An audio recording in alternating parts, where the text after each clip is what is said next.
যুক্ত হয়েছেন সহকর্মী হাসান আল মাহমুদ।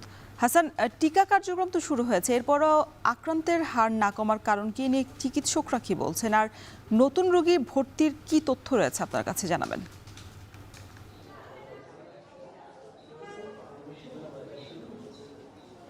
রওশন, ধন্যবাদ। আমরা সকাল থেকে দেখছি যে হাসপাতালে কিন্তু প্রতিনিয়ত রোগী আসছে। আমরা শিশু হাসপাতালে সবশেষ যে তথ্য সে অনুযায়ী কিন্তু এখানে ৬৯ জন রোগী এই মুহূর্তে ভর্তি রয়েছেন, যদিও প্রতিদিন আসলে সেই সংখ্যাটা বাড়ছে।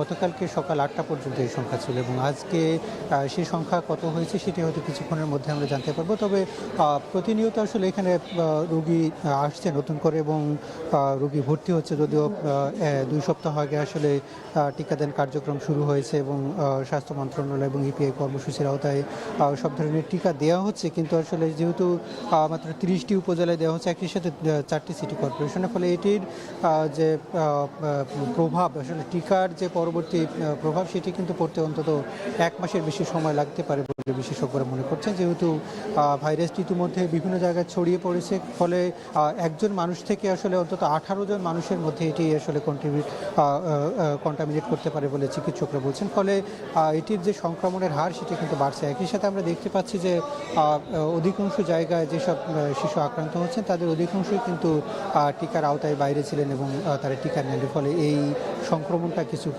কিছু জায়গায় বেড়েছে। আমরা কিছুক্ষণ আগে একজন শিশুর অভিভাবকের সঙ্গে কথা বলছিলাম, যার বয়স আসলে 7 মাস। তিনি কিন্তু এর আগে 10 থেকে 12 দিন আগে তিনি কিন্তু হামে আক্রান্ত হয়েছিলেন। পরবর্তীতে আসলে সেখান থেকে হাম থেকে কিছুটা সুস্থ হওয়ার পরেও তার নিউমোনিয়া হয় এবং সেই নিউমোনিয়ায় সে বাচ্চাটি কিছুক্ষণ আগে এখানে হসপিটালের সামনে থেকে মৃত্যুবরণ করেছেন। ফলে এই যে মৃত্যুর ঘটনা কিন্তু প্রতিনিয়ত ঘটছে এবং সেটির যে প্রেক্ষাপট সেটি কিন্তু স্বাস্থ্য অধিদপ্তর, স্বাস্থ্য মন্ত্রণালয় বারবার বলছে তারা সব ধরনের প্রস্তুতি রেখেছে।